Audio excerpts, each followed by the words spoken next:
Hey man, it's me, Kevin Smith. We're going to look at this clip from Chasing Amy right here. Dwight Ewell is a phenomenal performer. I met him through Joey Adams. Joey was friends with Parker Posey. Parker was friends with Dwight. And so the day we met Dwight up in New York City, Dwight is an incredibly interesting, engaging, wonderful character. And we were sitting around talking all day, but I was never like, I'm Kevin Smith. I said I was Kevin, but that was about it. So at one point, like he was explaining film to me and how films are made because he worked with Hal Hartley, and I was a huge Hal Hartley fan. So he worked on Flirt. So I was just like, what's Hartley like? And he was talking about Hartley, and he was like, but filmmaking is, and he started explaining the process of making films. And then he goes, after he was done, he was like, what do you do? And I was like, I'm a filmmaker. I made Clerks.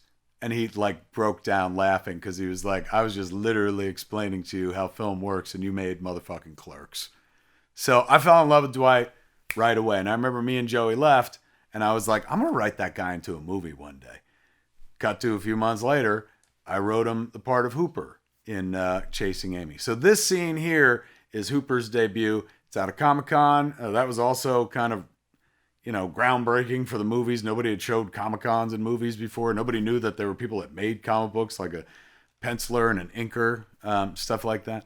So nobody had seen a panel at a con. Here is, our version of Hall H that was shot at the hotel out in Asbury Park. I want to say it's the Paramount. I'm not sure. No, that's the theater.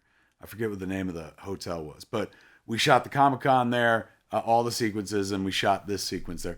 Ben and Affleck and Jason Lee as Holden McNeil and Banky Edwards are phenomenal. And this is us talking about comic books and comic book characters and name-checking characters years before you heard any of these characters referenced in movies, let alone had movies made about them and stuff. So check it out, man. This is the scene from Chasing Amy, the scene at the Comic-Con. Enjoy and keep an eye out for Ben Affleck and Jason Lee smirking because they were dying throughout this entire process. Whenever we were on them shooting, they would break and fucking. I think it's on the Chasing Amy DVD. You can probably see it and stuff. So check it out. There's sometimes I had to use footage that came close to them cracking. So you'll see them like smiling in some scenes. And check this out. For years. In this industry, whenever an African-American character, hero or villain, was introduced, usually by white artists and writers, they got slapped with racist names that singled them out as Negroes. Now, my book, White Hating Coon, don't have none of that bullshit. The hero's name is Maliqua. And he's a descendant from the black tribe that established the first society on the planet, while all you European motherfuckers were still hiding in caves and shit, all terrified of the sun. He's a strong role model that a young black reader can look up to. Because I'm here to tell you, the chickens is coming home to roost, y'all.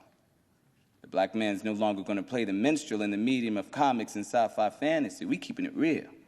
And we gonna get respect by any means necessary. Come on, that's a bunch of horse shit.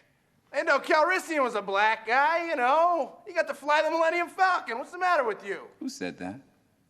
I did. Lando Calrissian is a positive role model in the realm of science fiction fantasy. Fuck Lando Calrissian, Uncle Tom, nigga. Always some white boy gotta invoke the Holy Trilogy. Bust this.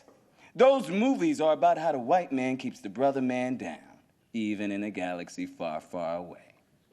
Check this shit. You got cracker farm boy Luke Skywalker, Nazi poster boy, blonde hair, blue eyes. And then you got Darth Vader, the blackest brother in the galaxy, Nubian god. What's a Nubian? Shut the fuck up. Now, Vader, he's a spiritual brother, you know, down with the Force and all that good shit. Then there's Cracker, Skywalker.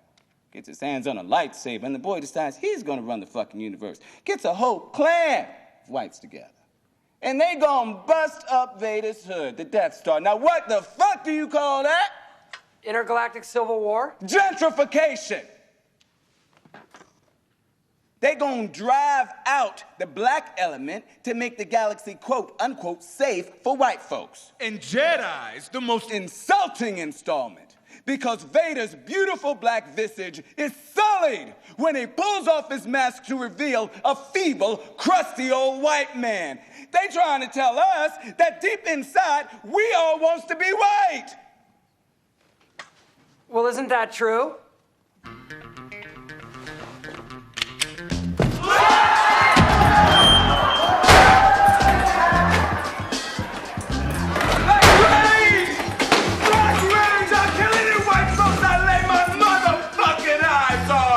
Hey kids, did you like that? All these movies are available on iTunes or Netflix in some places, Amazon and other places. You can find them. They're available. Patronize them if you will. Also, if you like this kind of stuff, come on over to That Kevin Smith Club. Go to thatkevinsmithclub.com. Join up, man. I do Wake and Bake 3 times a week where I wake up and just smoke weed with y'all and stuff. Come to That Kevin Smith Club for more video antics with Kevin Smith.